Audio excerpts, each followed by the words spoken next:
Hello, everybody, and welcome to Double O One Radio Weekly. This is episode number 13, lucky number 13. We're back. We've got more video game things to talk about.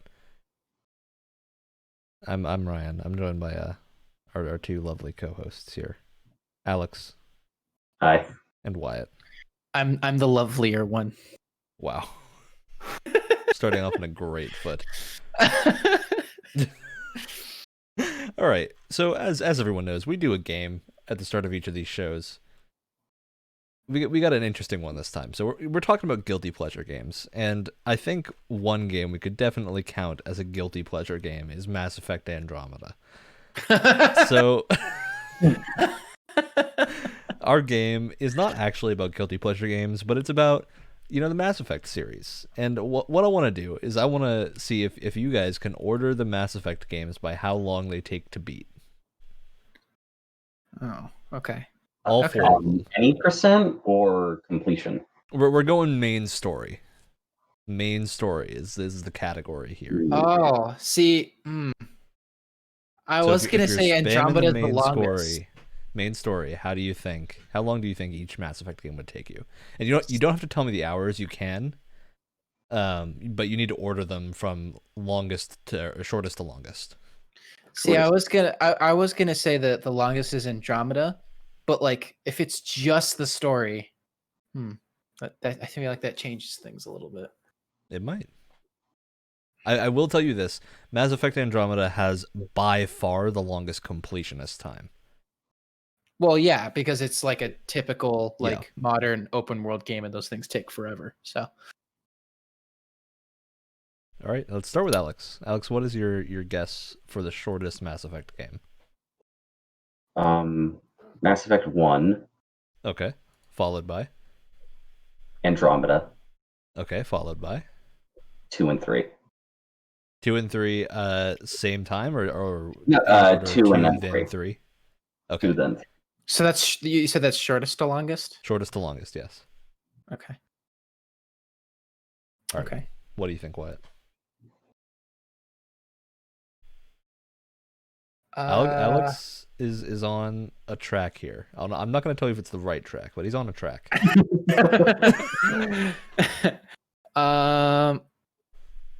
I'm gonna say from shortest to longest. I'm gonna start off with. This is probably gonna be completely wrong, but here we go. I'm gonna say the shortest is 2, Okay. and then after that, I would go 1, and then 3, and then Andromeda. All right. I got some bad news to break to you, Wyatt. You Oh. had them in almost the exact opposite order. I think you In my swapped. defense, it's been a minute. 2 is the longest game. So Alex, you had everything except for you swapped 2 and 3. Yeah. But you had Mass Effect and Andromeda correct. Mass Effect 17-hour main story, Andromeda a 18.5-hour main story.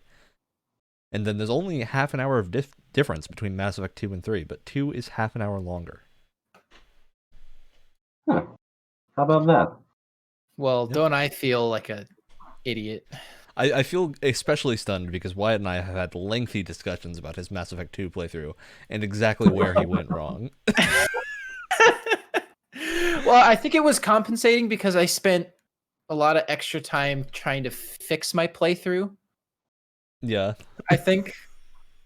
So I was like compensating for that. You were taking some time off. A lot of time off. All right. So decent job. I mean, not a great job, but decent job. I'll give you bonus points if you can tell me what the longest Mass Effect DLC out of all the DLCs is. All right, hot. So I never I actually don't even played. know what the DLCs are. I never even played the DLC. Yeah, For 'Cause, any like, of as the soon as- games. yeah. Because as soon as I finished the main story, I just felt done, and I didn't really want to do much more with it, and I just move on to the next game. Well, the DLCs tends to be integrated into the main game. Well, then maybe I. So you might have done it. I played these games. Although in I the case swear. of I know you did not do the Zaid DLC because you somehow managed to not find Zaid in your Mass Effect 2 playthrough. Hey man, my special gift is being terrible at BioWare games. All right, I'll tell you. It's the longest one is the Citadel DLC, which is like a wrap up for 3. Oh, that's with the mansion party. Yeah, And yeah. stuff. It's the universally known as like the best Mass Effect DLC. Although a lot of the Mass Effect DLC is quite good. Mhm. All right, we've done our game. We got through it. That was an We interesting survived. one. Nobody died.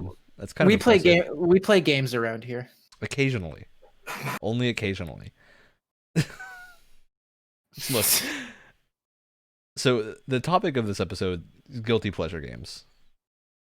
I gave everyone about, I think, 8 hours of warning, so hopefully they came up with something. Mm-hmm.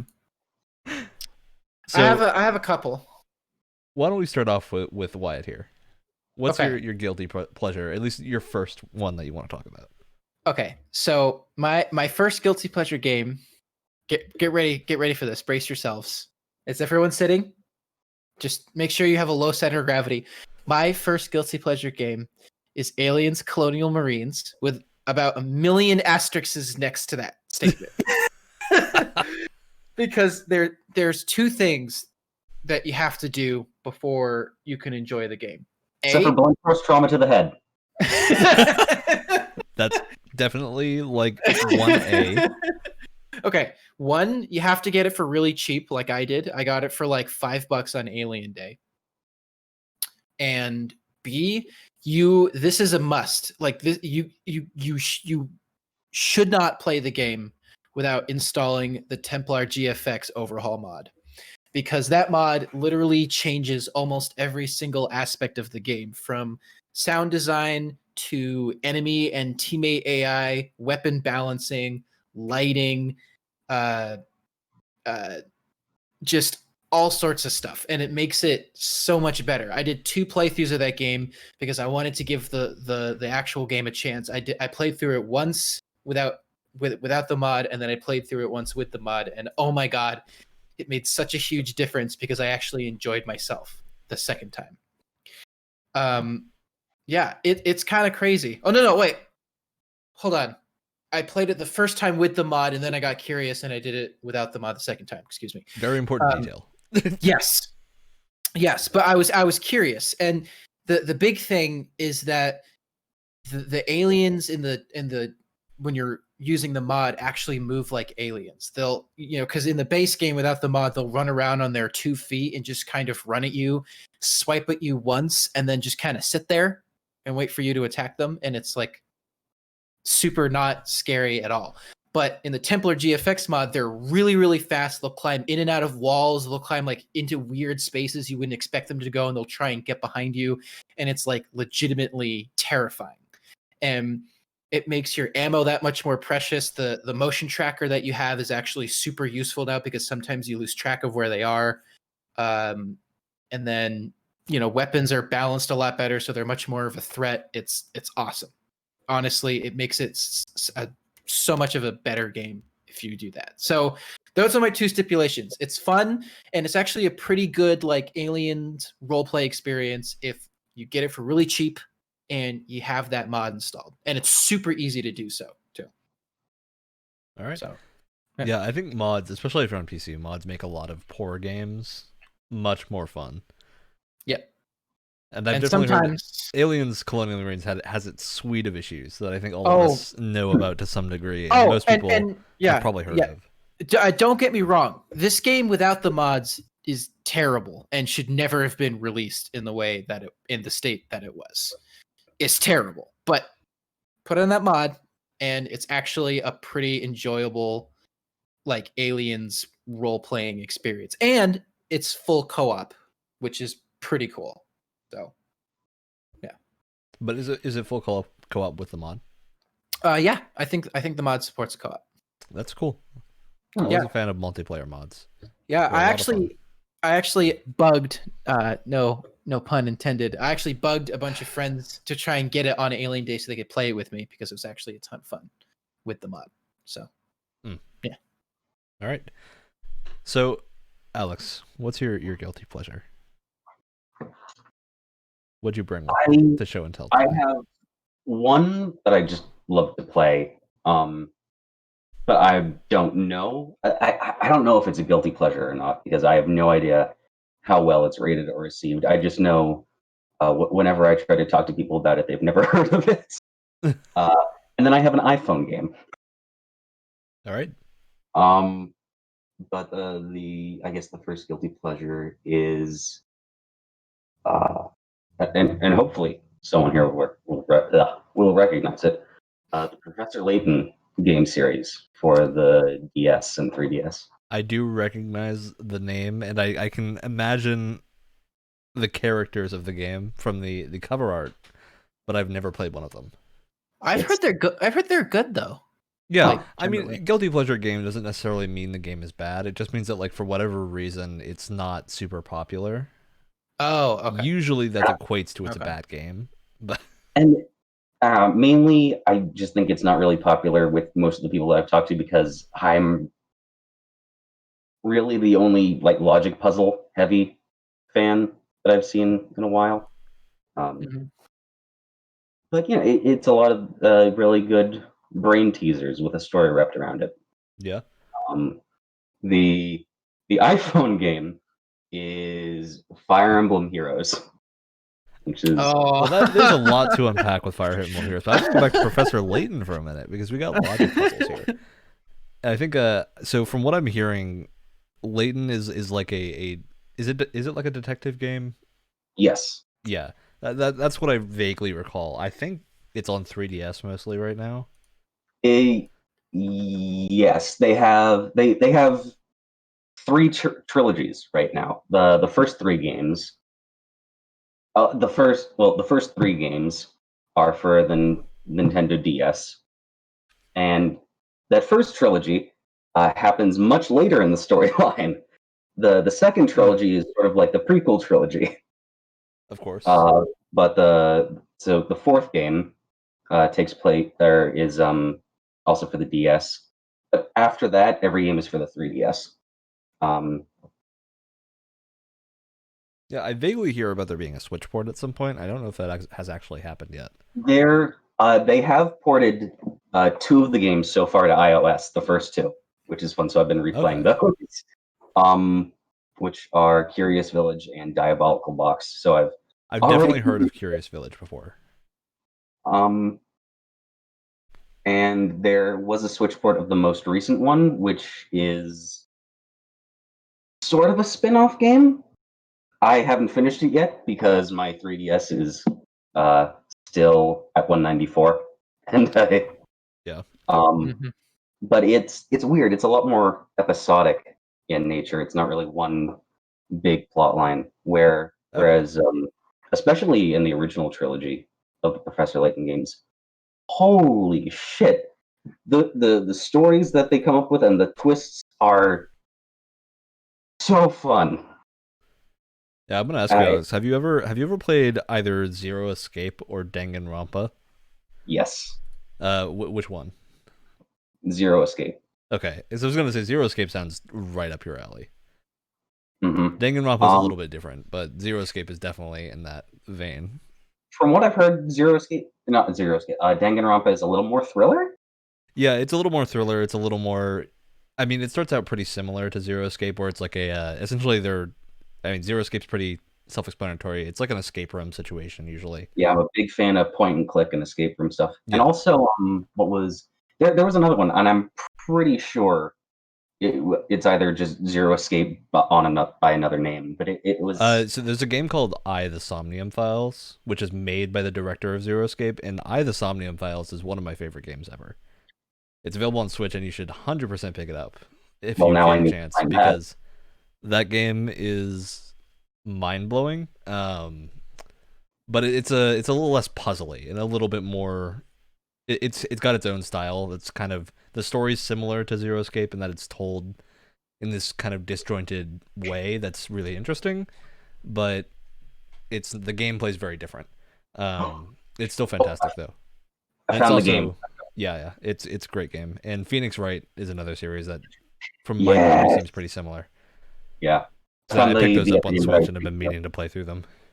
Oh, I found the other game I was thinking of that was sort of like Zero Escape. Oh. 9 hours, 9 persons, 9 doors. That's a Zero Escape game. Oh. That's the first Zero Escape game. Oh, yeah, that explains why it sounded exactly like it. Zero Escape is 3 games. It has a 999, Virtue's Last Reward, and Zero Time Dilemma. Mm. But yeah, they're really fun games. They're probably all on sale right now. The Steam sale is going on for anyone listening right now who's interested in any of the games we talk about. You can probably find them on the Steam sale, unless it's like Professor Layton, which is typically on only Nintendo stuff. Yeah, you can find Aliens a lot of Colonial... stuff on PC. Aliens Colonial Marines on sale? Hold on, I gotta check. It's gotta be unless they Aliens didn't care. I need to check. It's entirely possible someone just forgot to make it go. Oh, $6. It's $6 right now. Not bad. I'm gonna say it again. Look, hey man, $6 with the Templar GFX mod. Pretty worth it if you're a fan of Aliens. Just throwing it out there. All right, Ryan, you should get it and play with me. Anyway. Okay, so we'll cycle back around to Fire Emblem Heroes because we'll have more to talk about that. But I've got a game that I think a lot of people have heard of. It's called The Sims. Specifically The Sims 4. Right, because no one plays The Sims. A lot of people will play The Sims, but most of them have issues with Sims 4, which are very valid issues. But at the same time, I have a lot of fun with The Sims 4. It's a very entertaining game. It's a very expensive game. A little. Even when it's on sale. Right now, the game and all the DLC is on sale on Steam. If you were just to buy all the DLC, it would be $518. Oh my god! I'll caveat that with wait, what number was that? $518 and 66 cents. Okay, so US currency. PlayStation 5 or the entirety of The Sims? The entirety of The Sims. Also, yeah, a lot of these aren't nearly as on sale as they usually are, though. Usually you can get a lot of this stuff a lot cheaper on Origin. But yeah, Sims is an expensive franchise. They expect you to play it like people do a lot of simulator games where you'll only get the DLC that interests you, which is how I play it. It's like I know I don't play the game for the like toddler stuff because it's not. I'm a millennial, right? I don't look. That's not. It's not really in the millennial dream. So I hear toddler stuff and I'm very concerned. Like having kids and like raising a toddler, and you know, like teach them to not eat their own poo and stuff. Oh god. That's the best description I can give. The Sims is a wild franchise, but like I don't need that stuff because I'm not gonna play it. So I instead get the stuff that's like, hey, go to the city and live in the city, and you can ride the subway. I don't think you can actually ride the subway, but you can go to festivals and do stuff like that. And that stuff's fun. I have kind of an ungodly amount of hours in The Sims 4 for having only bought it a couple months ago. So yeah, it's a franchise, and Sims 4 is a lot of fun. Sims 3 and Sims 2 are probably better games, but they're also just as expensive. So might as well go for the new one. All right. Yeah. Did you have a second thing, Wyatt, that you wanted to talk about?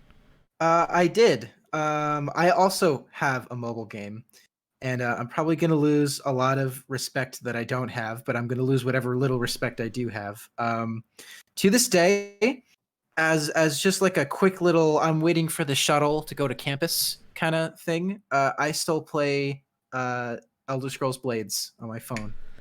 That is a guilty pleasure game if I have ever heard one. Yeah. Holy shit, what? Yeah. I'm not alone. Why didn't I count that as my guilty pleasure? It's a good guilty pleasure game. So here's the thing: is that I've always liked the idea of these like city management building things in mobile games because I think it's a great way of visualizing your progress in a game. But I've always hated that that's all they are. Like if you look at games like Clash of Clans or something like that, it's just you're building cities and that's it. There's no other gameplay loop outside of that, and they get very dull. And with something like this, they have like a combat system that's just enough. It's something that's like really simple, but there's just enough strategy in it to keep you interested in those little spurts between when you're waiting for a bus or something like that. And what's cool is that you're building this city, you're seeing more and more people come to it.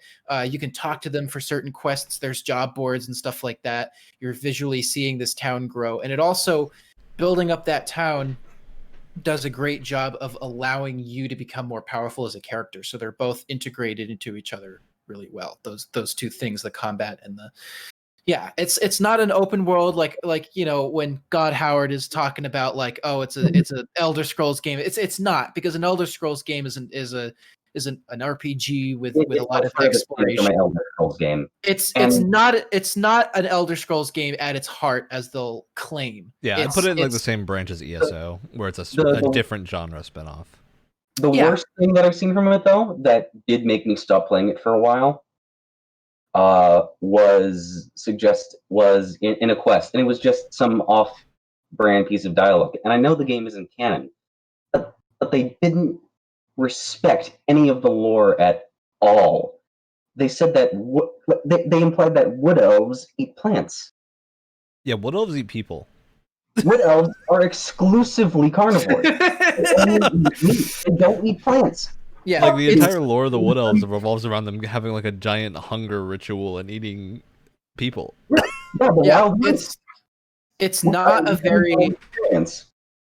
a very respectful game in terms of like being in the Elder Scrolls franchise. But again, I think it does just enough, and it's just entertaining enough in short bursts. Like there were times when I was waiting for meetings last year or whatever, or I'd be waiting for a class to start, and it's just a really enjoyable thing to just like, have your phone out. 5 minutes. Yeah, because again, that combat loop is just enough. You're attacking from the left and right. It's almost like a weird combo of Infinity Blade and and I do too, man. But it's like a weird combo of like Infinity Blade and like Pokemon Go almost, and you have to block at the right time. You have your like different attacks and your magic attacks. There's just enough in the combat to keep it entertaining, and the town is a great way to visually see your progress and also aid you in those dungeons. I think it's just enough. I think it's just good enough for that like 5 minute or two between meetings or whatever. Yep. For me personally, I think the Elder Scrolls skin on it actually is what made me want to stop playing it. In that, like, I was enjoying a lot of the game mechanics of it, but when I'm doing the combat, I just think of like, well, this isn't as good as something like Infinity Blade, and it's just kind of like, it's not very dynamic. It's very much doing the same thing, which is generally fine for mobile games. And like, I recognize I am not the target audience for mobile games. I play maybe one mobile game occasionally, or I'll play like a little puzzle game if I'm like laying in bed at night and want to do something aside from like read a book. But the game that I play is like, I play Fate Grand Order, which is one of those weird gacha games. That's a guilty pleasure game for sure. But the gameplay in it is like very simple. It's you have cards and you like make combos and stuff. It's an interesting system, but it's not like, I'm not going to compare it to anything else because I don't think there's anything else like it. So for me, I think it's Blades is just like almost there. And it's also, I would rather play Blades on like my Switch, but the Switch port of Blades really makes you realize how different it is from a normal Elder Scrolls game. Oh. Well, also, does the Switch version need it needs an internet connection in order to play, right? Yeah, but usually my Switch is docked. I'm not like a portable player that often. See, that's the thing is like, as soon as I have to play this game on a console, it kind of defeats the purpose of why I like it. Yeah, absolutely. Because it's a perfect game for that like 5 seconds on a bus. I think it's mapped pretty well. I think it's mapped pretty well for the controls, at least. For the Switch? It felt good when I played it. No, for mobile. Yeah, no, the mobile controls are great, and it's a gorgeous looking mobile game. It's like, I still have the game installed. I haven't uninstalled it. It's just I don't play it often. And part of that is that it makes my phone get very hot, which is worrying. Oh yeah. Yeah. Hotter than any other game I've played on my phone. So it's a little concerning, but at the same time, I've definitely enjoyed the game. In It's short bursts. it definitely has that like very microtransaction-y like loot box kind Yeah. of thing, which is you know the big reason why it's a guilty pleasure for me is because it feels scummy to play. I feel like I'm doing the industry a disservice by playing it at times, The more I play it, I feel like it's gonna make Elder Scrolls 6 bad. or make it better. Yeah, I think because Blades has had a decent amount of backlash, from my knowledge. It has. Of just maybe not like backlash may not be the right word, but people just aren't really grasping onto it the way I think Bethesda hoped they would. Mm-hmm. And I think it's kind of like that Fallout 76 thing. If they're making a game in a genre that people that are fans of this series don't really have any interest in, which is why I also think that like if it was a different IP, like an original fantasy IP or something, and a different studio had made it, it might have done a little better in my mind, just because like people aren't coming in with expectations for what the game is. Yeah. I'm scared for Elder Scrolls 6 with how everything's been going. Man. They have a while to sort it out. Like I'm happy with waiting another 5 years or so for that game if it comes out good. Yeah. So yeah. All right, we were talking about Fire Emblem Heroes a little while ago. Oh yeah. Why don't you run us through how you play Fire Emblem Heroes, Alex? How I play Fire Emblem Heroes. I played it once when it first came out, and for some reason I deleted it. But I got it back, not recently, maybe at the beginning of junior year. And I was just given so many free 5-star grabs that I couldn't resist, unfortunately. Yeah, it's the same gacha thing as Fate, if anyone's played it, where they pull you in with the free stuff. Yeah, and now I only ever play with the same team, being ranged units that can parry, which is amazing. Huh. Yeah, I think for me, Fire Emblem Heroes, I played it for a little while. I think I don't have the attachment to the Fire Emblem franchise that they want you to have for that game to work. Just because, like, for me, there's only really heroes from... I know the heroes in Awakening, at least the first half of Awakening, which is the half I remember better, and then Three Houses, but Three Houses stuff has only recently been added to Heroes, I think. Yeah. So, like, when it was pretty popular, there weren't really a lot of characters that I was interested in. Like, I know Chrom because he's in Awakening, and then I know Marth because he's in Smash, but aside from that, like Roy and Ike is too. I don't know what their characters are. I just know they're in Smash. So yeah, I think that's where the game lost me.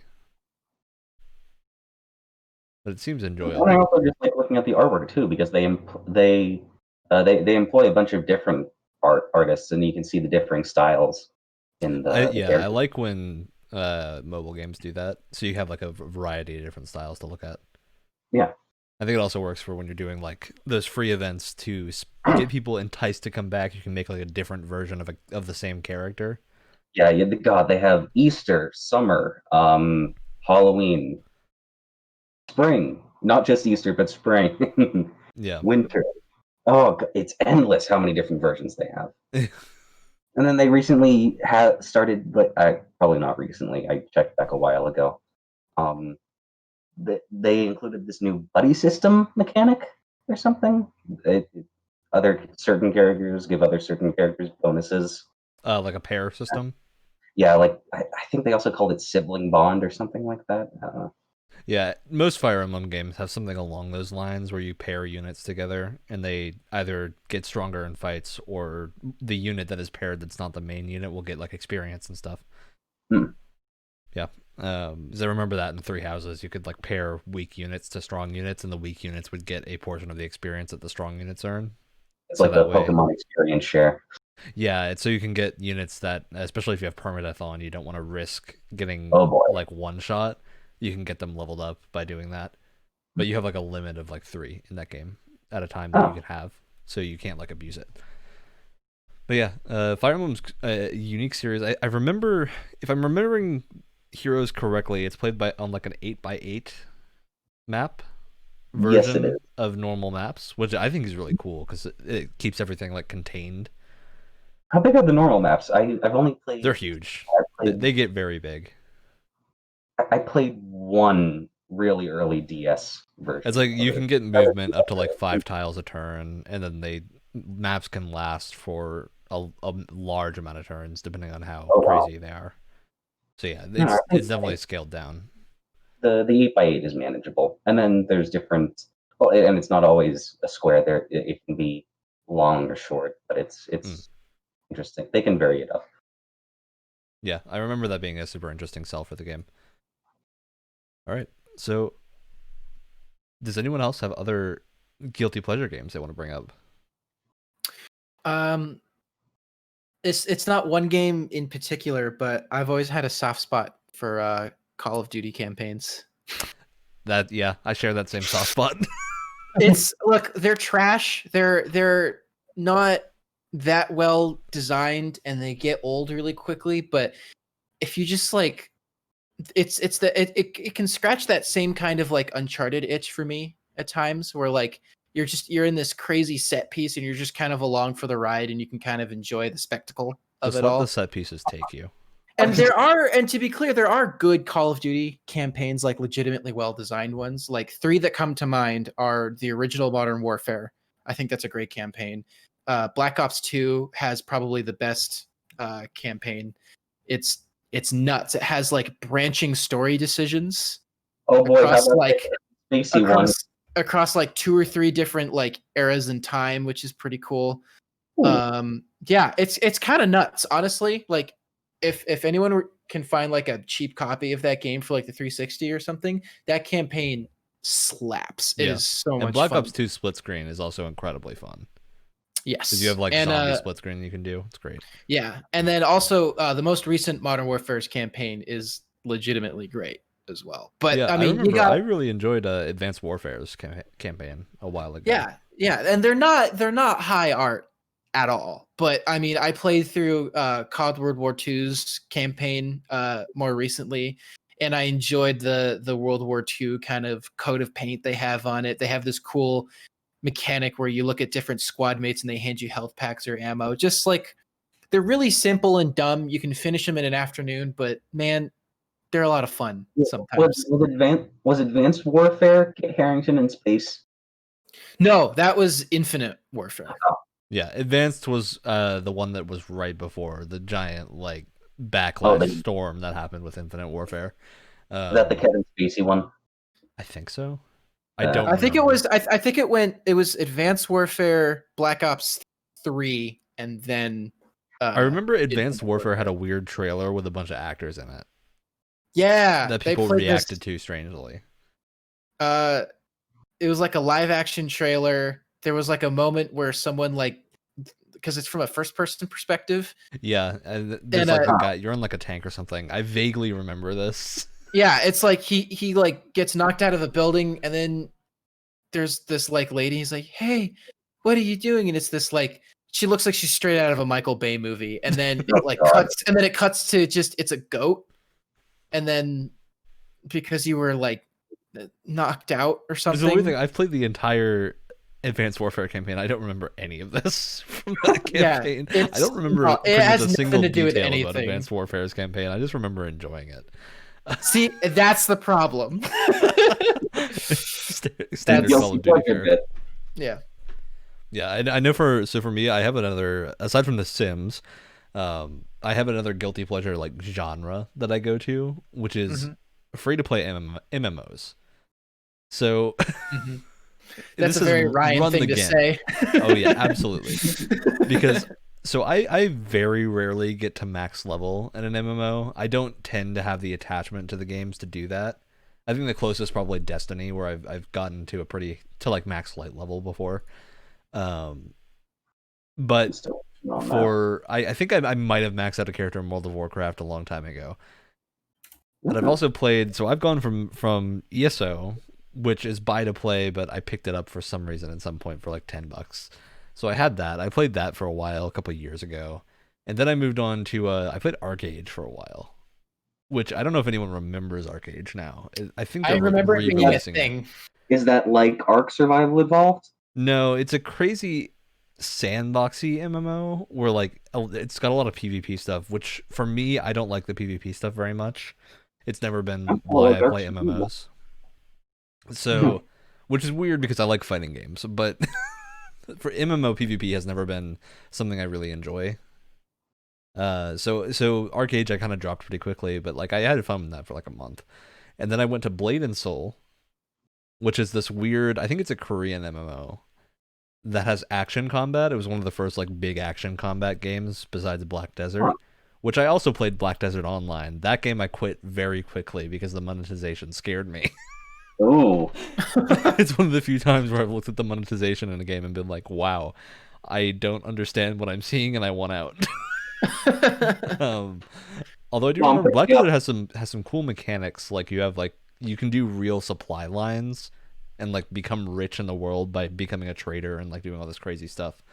That's kind of cool. Yeah, I know people really like it, and it had great combat too, but it wasn't really for me because the monetization was very scary. And then now I'm playing a Phantasy Star Online 2, which just came out on PC a couple weeks ago, to a month ago, I think. And it's an 8-year-old Japanese MMO that just didn't get to the West for a while. Then Microsoft bought it and then showed it off at E3 a few years ago, or like 1 year ago. And then it came to Xbox exclusively. And then now, like a few months after the Xbox launch, it's on PC. And that game's pretty fun. It's weird because it is very clearly an 8-year-old game, but it's probably got the best combat system of any MMO I think I've played. Really? Yeah, it's got some really, really cool combat stuff, and that every single class has like their entirely different gameplay. So I played one class, which is the Ranger, that has guns and plays like a third-person shooter. Like straight up just a third-person shooter. And then that's always been the biggest turnoff for Yeah. MMOs. It's just that it's that typical like WoW style of and things, combat. it's like a it good bores feeling me. third-person shooter too. Like the guns have good sound, the hit effects are good. Like the damage numbers popping up make things feel like they have impact, even though they really don't. It's a lot of good tricks. And then I played a different class. It was like the Hunter, who's big sword boy. Big sword boy like swings slow. You get a lot of like slow heavy attacks. And then you can swap to the class that I'm playing now, which is the bouncer. And the bouncer's got access to jet boots and like these weird dual swords that let you fly. what? So yeah, the mechanics in this game are wild. But you get some crazy combos with like stuff like the jet boots, where you basically just break dance and kill things. It's wild. Very fun game, free to play. So I definitely recommend trying it out. And I picked up that's one of the few games where I picked up like a supporter version. So I got like the basic supporter version, and I haven't actually used any of the supporter items because I haven't felt the need to. The monetization scheme isn't really that bad. So yeah, that game's been really fun. The only big issue I have with it is that you can't like respec your character without paying real money, which is a pretty big issue. But if you're following a guide or something, it's not really a problem because you just pick a guide and then do what it says, which is what I'm doing. So it's a fun game to play. You know what MMO I really miss? What is it? Lego Universe. Dude, Lego Universe. I have the vaguest memories of running around in Lego Universe, and like I know the color palette of the game instantly, but I could not tell you what the gameplay was or any of the story. It was a wild experience. Oh, that's right. It did have a story. Oh I yeah, guess. it had a story. I don't remember what it was. I just miss it. I feel like I need it. It's like it's on the tip of my tongue. Didn't Lego Universe got shut down very quickly for an MMO? Yeah. I believe it was live for like 2 years, maybe 3 years. Wow, really? That's it? Yeah. And it was weird. I remember having a lot of fun with Lego Universe. Like it was a well-made game. I think for whatever reason it was like I think it was probably parents weren't really willing to buy kids the subscription that it required because it was like a required subscription game. So I think it might have been better if it launched free to play, but it kind of came out before the big free to play boom, so it had some hurdles. Unfortunately, died. Rest in peace. Rest in peace, Lego Universe.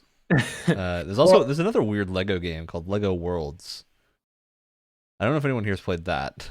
Is that the one that's No, sir. really focused on like the Lego city sets and that kind of stuff? No, so that's Lego Worlds is this weird survival type game, like survival exploration game. You can get it on Steam, where the entire world is made out of Legos. Like, it's not like a lot of the Lego stuff where you get real objects mixed with Legos, like the Star Wars games. It is entirely Lego, and it's like a weird.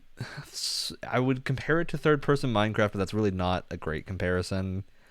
But that kind of gets you in the right headspace for what this is. And you like go around, you collect vehicles, you explore different areas. It's a weird game that's a lot of fun. For a little while, but there's not really any depth to it. It's an interesting game though. It's on sale on Steam if anyone wants to just check it out. It's $10. It's pretty cheap. It's a lot of fun. Huh. Yeah, I think that's most of the guilty pleasure games. I mean, there's one that I can briefly talk about for Go 2 for it. seconds. The thing is, it was a guilty pleasure game for the longest time, but then another game came out that was better in every way, and it scratched that same itch. The original, well, not original, EA Star Wars Battlefront 1 was a huge guilty pleasure for the longest time. Again, I mean, obviously 2 has come out and it's a far superior game, so I just play that now. But man, I clocked in so many hours in the first game, and in the back of my mind, I was like, this is not a good video game. Like, it's not. It's complete and utter chaos in the not fun way. You know, not in the typical DICE multiplayer chaos kind of way. But Yeah. it was just so Star Wars that like I was fine with it. Like the best way to describe playing the original Battlefront is you're a kid, you grab your giant tub of really nice looking Star Wars toys, you pick them up, and then you just go for like 2 hours. And that's what it felt like to play, is just a bunch of Star Wars just being thrown at your face haphazardly. But it was so incredibly Star Wars that like I was fine with it until the second game came out, which is a good video game. Well, it eventually got to a really good video game. Yeah, so I own Battlefront 1. I think I got it in one of those weird Origin sales where they make the like multiplayer shooters dirt cheap. Mm-hmm. So I have the game. It says I've played 5 hours of it. I have no recollection of any of those hours at all. Yep. I do not remember this game. I didn't even know I owned it until I just checked. So I think that says probably all that needs to be said about Battlefront 1. Yeah, it's, you know, it had one good game mode that was actually a ton of fun to play, which was Walker Assault.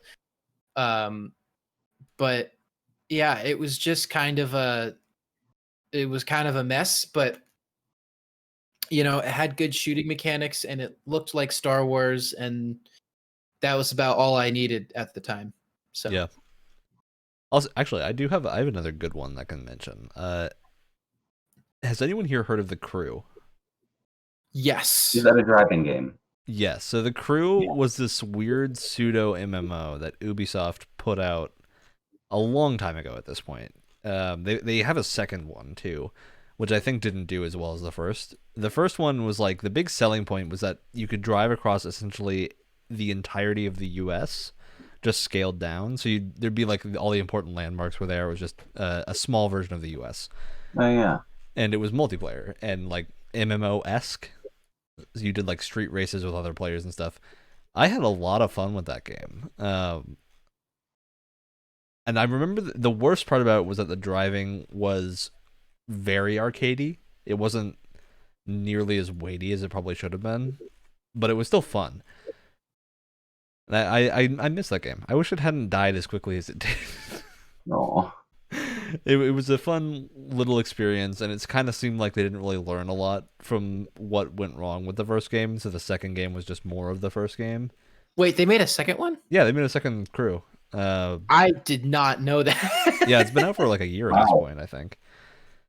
maybe even longer. It's been out for a while. I think the second one they added a bunch of stuff. They were like, you can now fly planes and boats and stuff, which I don't think is what anyone really wanted out of the crew, because Wow. I feel like there's not always a ton of overlap with people that want a racing MMO who also want a flying and boating MMO. I mean, sure, it's a cool extra feature, but I don't think they really changed any of the major problems with one that made it fail. So Mhm. I don't know. It was a curious game.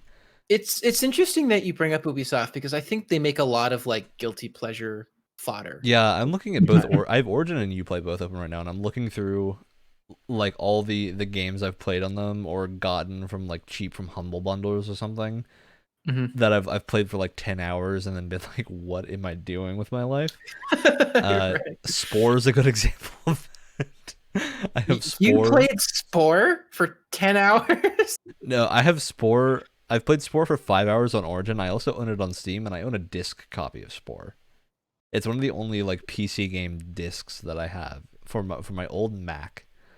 The only when I was like a 12-year-old. Oh my god, the only PC disc that I owned that I actually used was the original Titanfall for PC because it came out like on my birthday and a friend of mine got it for me. Mm. It's crazy. Yeah, and I also have, I think I have the World of Warcraft battle chest lying around somewhere. That has to be in my house. It's at some place in here. Awesome. I no, don't it's think like- you can technically play the game with it anymore, but but it's like I feel like Ubisoft, like their open world structure, they really stick to it, and you either love it or you hate it. absolutely. Right? And personally, I really like their open world structure because it has all this really cool dynamic stuff going on in it. Like specifically, like the one that stands out to me the most is a Far Cry 5, which I really like Far Cry 5 a lot. I feel like the game's not as divisive as people think it is. I think it's only really the story that was divisive, or the ending of the game. I think too. Well, it's part like obviously the story ruffles a lot of feathers depending on what side of the political spectrum you fall on. But it's one of the, but it came out at a time where people were getting really sick of Ubisoft's open world formula. Yeah, that's true. But I honestly like it's one of those things where it's like I play one Ubisoft game every other year, and their open world design I think is great. Yeah, but I think the way you're playing those games is kind of the way that is not intended by them. Like one every other year, right? Yeah. I feel they put out enough games where you can generally play pretty much entirely Ubisoft games. Yeah, and they have that much content too, where you could play Ubisoft games for the rest of your life and never run out of content. Which was a big issue with I remember Odyssey has had a lot of stuff being put at it now where it's like the game was just way too big. Oh, it's massive. Like, it's commendable that it's huge, gargantuan. But at the same time, like I have Odyssey installed now because I was going to go back and finish it, and I'm just I'm iffy on if I'm actually going to do that because I don't really want to have to do stuff like level up and manage all this extra stuff. Well, I feel like leveling up is going fine in that, but the world is still just too overwhelmingly big. Yeah, so for me, it was the leveling up felt fine for the first like third of the game that I played, and then it just steadily got to the point where I had to complete more and more side quests to do the next main mission. And I think you notice the leveling, like the level gating a lot more because it's probably one of the best Assassin's Creed stories ever. Absolutely. Like it's a great story, but when you have a story that you're actually engaged in now, you realize like, oh my god, like the story has to come to a halt just so I can grind a few more levels. And I think the big thing is like it's an Assassin's Creed game, and your assassinations may not actually kill someone. Yeah, that's there's no hidden blade, which is why they were bringing it back in Valhalla. But why did you ever get rid of it to begin with? Well, I think it's for this. It was they had to logic it as this is gonna be the earliest setting for Assassin's Creed, and we already have the story of the hidden blade in. I thought Origins came before Odyssey. Origins has a hidden blade in it, I believe. If Origins is not the earliest point in Assassin's Creed history, no, Origins is. That name makes no fucking sense. Actually, well, now I'm confused. Is it? I gotta look up an Assassin's Creed timeline. Because there's a DLC in Odyssey that's Legacy of the First Blade. I'm so curious now. I remember. Well, I you think might what it be is right. that in Origins, that's when the Assassin Order is founded. Because it's Yeah. Bayek and his wife are the ones who found the order. Yeah, and it's funny because Bayek ends up having nothing to do with the Assassin Order because that's his wife's thing, and it's like, why aren't we playing as her then? This is weird. Well, I think it's because Bayek does a lot of it, right? I forget what the ending right, of that game is. but then why? Look, we're not gonna honestly, spoil the ending of Assassin's Creed Origins because it is a very Origin good game. story. Well, the story is laughable though. Like Yeah, the storytelling, storytelling. it may or is- may not be your jam. No, it's honestly it's some of the most pathetic storytelling in a video game I've seen. Really? It's bad. It's bad, dude. I didn't have that much of an issue with it, although I played this game a while ago. Like I played Origins I a don't few years remember the ago. story of it like at all. it's so boring. Like there's barely any cutscenes that really like progress the story forward in any interesting way. There's no like branching dialogue choice like there was in Odyssey. I know it came out after, but just for context, like it the voice Origins acting was is really bad. Assassin's Creed first stab at this like weird giant open world approach. Yeah. What I will say, because ever since Origins and Odyssey, right, a lot of people have been saying this style of Assassin's Creed game isn't an Assassin's Creed game, and with Odyssey specifically, I have to disagree because Oh no, yeah, I think Odyssey does a great job at being well an for Assassin's game. one reason the cult system is Oh, so Assassin's Creed. It's the most Assassin's Creed like mechanic or system we've ever seen in an Assassin's Creed game, in my opinion. Like that is such an assassin thing that I really hope that they carry it over into Valhalla and other Assassin's Creed games because it's awesome. It's such and a also good so Assassin's Creed Odyssey is the probably. Ooh. what did you say, Alex? I think that instead of like cult members for that, they might do it with royal families since you're dealing. That'd be super cool. Yep. Ooh. Oh no! Now I'm excited for Valhalla. I mean, I was always excited for Valhalla. I just wish we They saw need to gameplay. do, dude. They need to do feudal Japan already. I'm sick and I tired. don't know, of this. They man. need to do Ghost of feudal Tsushima Japan. might kill that dream. That's what Ghost of Tsushima is for. I think it's entirely possible. They're gonna have to wait at least like 2 years after Ghost of Tsushima, or else we're gonna have if it's weird good. overlap. I mean, I'm not saying it's not going to be good. It's probably going to be good, but if I it's want good, Assassin's they're going to Creed have to in wait. India or China. What'd you say? I want an Assassin's Creed in India or China. Well, I would they did. love an Indian Assassin's Creed. They That'd be did. super interesting. Technically, they did. Did you know Look, about those Assassin's games don't Creed count. Chronicles? The Chronicles don't count. That's not what we mean, and you know it's not what we mean. But yeah, so Odyssey is the chronologically the first game in the Assassin's Creed series by 4 centuries. So What the fuck? very much the first game in the series chronologically. Well, I think the idea is that Odyssey is supposed to set up what the Templars eventually become, and then Yeah. Origin sets up what the Assassins eventually become. I think Oh. is the idea. But Because, like, Odyssey does because- not have the Assassin Order in it. No, but it has the what are they called? The cult. The Cult of Cosmos. The Cult of Cosmos, which I think is alluding to the fact that they're going to be the Templars later on. Yeah, and it's got a bunch of stuff about the first civilization and their artifacts. So it's a lot of lore of Assassin's Creed. See, their timeline is just as messed up as Zelda at this point. Yeah, it's confusing. It's fucked. Yeah, there's a lot going on. Wow. But yeah, I think especially with like the open world stuff in Ubisoft games, we're starting to hit the point where they've realized people are burning out, and I think that's what the issue is. Is me personally, I get burned out on the same open world design over and over again. Mm-hmm. Where See, that's why I space it out, is because then I don't get bored. Yeah, and I think the thing for me is I play a lot of games that are open world. Like right now, I'm playing Days Gone, which a lot of people had issues with, but I think that game handles open world-ness very well. Mm-hmm. In that, like, you don't really have a main story. The way your stories work is you have these different encampments around the map with different characters and stories there, and you get a bunch of different quest lines that are put in your storylines thing, and there are percentages with each of them. So, like, if you want to learn about the girl that you rescued from a bunch of zombies, you can play through her quest line, and you'll reach that part, the conclusion of that story. But that story might rely on other stuff being done.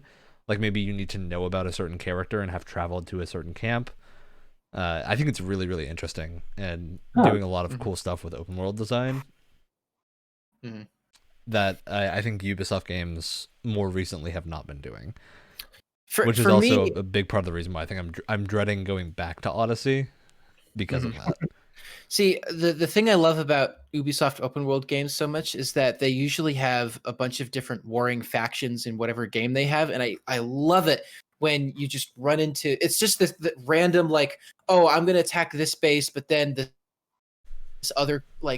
other faction in the game comes in and like messes up your plan. There's all these people that are fighting at once. It's so much fun. That happens a lot in Days Gone. It's one of my favorite parts of that is like it's very much a game that goes embrace when your plans go horribly wrong and like figure it out. Yeah. It's a lot of fun. But yeah, open world stuff's been getting pretty played out. And we really do need some new ideas, which I'm excited for the next generation because I think the lack of loading time and everything will hopefully affect that. Especially because like I think right now Ghost of Tsushima is shaping up to be good, but definitely following a lot of open world game. It looks like a really standard, open world. I think to me it just looks like a very solid open world. Like I would almost equate it from what we've seen to be like a Shadow of Mordor or Shadow of War open worldy situation where you're like exploring and killing things and going through different storylines. It could be more like a Witcher 3 because we don't really know if it's going to be how story heavy the game is going to be. We know this is like a main story, but is it going to be like all the side quests or these super involved stories, or is it going to be like go to this outpost, kill all the enemies there, take it over? I'd make the argument that we are starting to see a change in open world design with games like Death Stranding, which I'm going to say is an open world game.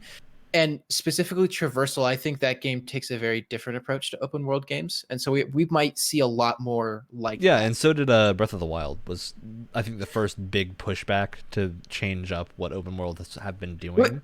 Which is interesting because it has a lot of those like Ubisoft tropes in it. Like it has the towers you unlock and that kind of thing. But what was that, Alex? How is Breath of the Wild different? Because I think with Breath of the Wild, it mainly ties into the gameplay. So it's making the world around you fun to traverse at every moment. And like you're never running out of options. And like combat is very physics based, right? You've got the different elemental stuff you can use to queue up elemental actions. You can use the environment to your advantage, like light a forest on fire to kill things. It's really the difference in player expression. I think, it's almost turning it into like a puzzle type situation. Instead of like just having to kill enemies, you have to figure out how's the best way to go about with the tools that I have clearing this specific scenario. It's also a lot about how the player can directly interact with the environment itself. Because if you look at a traditional Ubisoft game, it's just here's the land. Sometimes you may have to like hop in a helicopter or something like that. But Breath of the Wild has so many different ways of interacting with the environment to solve different puzzles or different obstacles, and that's what makes it so interesting. And there's so much experimentation with it. I mean, I thought like, wow, this is really cool. It gives you a lot of options. And then I watch people like Donkey's videos that do stuff I never would have thought of. He does crazy like he'll set up like a plank and then launch a boulder off of the plank and then grab onto the boulder and then it sends him flying through the air on top of the boulder. Just all sorts of crazy like insane stuff that I've never seen before. It's nuts. It's just I think the amount of interactability is a big benefit to that game, and that pretty much everything can be interacted with in some way. And also the environments themselves, Monolith Soft helped with those, and I think Monolith Soft is like one of my favorite environment design companies. I mean, they make RPGs. They do the Xenoblade series. I mean, they nailed it. I think if anyone plays any Xenoblade games, the major takeaway you'll have from them, even if you don't like the gameplay, is that the environments are stunning. Like they're absolutely gorgeous and super unique. I don't think there's any other games that are like them in how they go about environment design. Even Breath of the Wild, which is the environments are done by the same people, is very different because Xenoblade doesn't have to adhere to the laws of like nature because you're playing on like giant living creatures. You're not playing on land masses. And in Breath of the Wild, you're on a landmass, you're on a continent. They have to adhere to the laws of like what a world would kind of look like. It doesn't need to be real, but it needs to be able to trick your brain into thinking this is a landmass. And they do such a great job of every point in the map. There's something interesting to look at that you may not have seen yet. I mean, there's 900 Korok seeds, and I think people complain about the 900 Korok seeds. I think the intent when they did that is not for you to get all 900 Korok seeds. It's for you to, wherever you are in the game world, have something nearby to do that will help you progress in some way, because you only need, I think, about half of them to actually max out your inventory slots and everything. Mm-hmm. So the other half of them are just unnecessary. Like, they're there for you to have something cool to do and like a rewarding little mini experience when you're just traveling to and from different locations. Yeah. It just helps really just fill out the world more. And for me, I think a big signal of an open world being good is when I don't use the fast travel all the time. So when like Days Gone for me, that's like a huge thing, and that I've only used the fast travel one time, and that was because I had to cross the entire map, and it would have been like a 20-minute trip. But every other time, I've just like driven to the location because it's a lot of fun. So perfect example of that is Spider-Man. You are a dumbass. Yeah. You are a dumbass if you use the fast travel. Look, I did it a couple times because like the little loading screens they have of him in the subway is actually pretty funny. Yeah. But like outside of you do it a couple times just because it's funny, like no. Like half of that game is just getting from point A to point B. Yeah. I think it's pretty clear if you look at the achievement stats for how many players have the subway achievement, which is ride the subway like 10 times. It's much lower than pretty much every other major achievement. Because why? Like I think I wrote it the one time when the tutorial made me write it, and then I never wrote it again. And again, admittedly, it's pretty funny. Like he's just sitting there, like tapping away on his phone, and then everyone's like, "Wait, what?" Like, yeah, it's but like moving around in that game is so much fun. Find another guy in the Spider-Man costume. That's the genius of Spider-Man, is that it, like in terms of like open world design, it doesn't do anything special, but it does such a good job of keeping all of the good moments like connected to one another, because you're not spending a lot of time just riding on the back of a horse. Because like the act of getting from one mission to another is so much fun that like it never loses your interest at all. Yeah, it's absolutely. Great. So anyway, we're hitting our hour mark. We've gone in, and we've wound up pretty far from guilty pleasure games, but that's fine. Like that's the intent of this, is that we'll talk about whatever catches our attention midway through the episode. Right. So we're pretty much ready to wrap up. A few things I want to mention. For anyone listening to this, we've started up a side show that you can find in the same podcast feed, the same YouTube channel. It's all in the same place. Called the Games Club, where we occasionally talk about games. So we just did an episode on The Last of Us and did a very spoiler-filled discussion. So don't listen or watch if you haven't played the game, or unless you don't care about spoilers for whatever reason. But we're going to be doing that for the entire Last of Us stuff. Last of Us Part 2 is being split into 2 parts because we have a ton to talk about. There's so much. There is so much to unpack here. Those will be coming in the next like 2 to 3 weeks for those. So yeah, you can keep an eye on the feed, and those will come out whenever we have them ready. They're not like on a set schedule. We're also going to try shifting around the times that these episodes come out. Normally they come out Sunday nights. We've realized that's probably not a great time to have your podcast air because no one's listening at Sunday nights. Right. Most people pick up podcasts in like the morning or during the lunch break or something. So we're probably going to move to Monday morning and schedule stuff for then, which should just hopefully make it easier to listen whenever you want to, and not have to be like, I'm listening at the middle of the night, because that's when the podcast comes out. So yeah, that's going to be the changes. I want to thank everyone for listening. We do have shout outs before we close out. So let's go. You know what? I'm just going to say, one of you two, say whatever you want to shout out. Go for it. Wow. So ready. So prepped for the thing we do every podcast. I'll start. As someone who's playing Dragon Age 2, shout out to the big brain genius that decided to make your dog an ability in a summon rather than take up an entire party slot.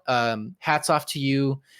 You know, whoever that was. Well done. That was genius. Yeah, it's a good decision. All right, I got a shout out. It was gonna be something more advanced, but I'm gonna save that for the Last of Us discussion. I think because it ties into it. So I think right now I'm just gonna shout out Days Gone. Really unique systems at play for an open world game. That they make a weird decision to put a lot of that stuff further into the game than I would have thought. Where like the first 3 hours of the game you don't really have access to most of that stuff, but as soon as you do, the world really opens up, which is super cool. Alex, it's your turn. Yeah. Shout out to Lego Universe, because ever since we mentioned that, I've been looking at pictures and now I'm really and knowing that you can't play it, it's impossible. Yep. Oh, it hurts. I do wish there was like a way to play old MMOs that are no longer alive. I saw that there was are for some games, but not for Lego Universe. There was one blog post I saw when looking at pictures of this, and it said Lego Universe is coming back, and I click on it and I go, this page has been removed. Lego Universe would probably do better now, I think, than it did when it originally came out. Well, it probably shouldn't have done a like subscription model, because who the hell? Well, yeah, but free to play wasn't really an option then. Yeah, I'm looking at it. That's true. That's true. The free to play areas. There was one hub world, and then you get your own block yard. And it was basically a demo. Like you could basically play the demo of the game. Yeah, there's with the subscription model. There's 1, 2, 3, 4, 5, 6, 7, 8, 9. Oh my god! Oh my there's god! quite a few extra areas that you can go to. Oh my god! Yeah, I remember that game being a lot of fun. So you know what? I think our group consensus shout out is Lego Universe. Come back. I don't remember Get on this your game rocket at ship. all. We hope Lego Universe got on its rocket ship, went around. It's gone around the solar system a few times. Come back. It's time. We're ready for Lego Universe 2.0. Lego Universe of Realm Reborn. I'm ready for it. I hope everyone else is. That's the end of our show. Good night, everyone. Good morning, wherever you are in the world. We hope you had fun. That's it. We're done. The podcast is over.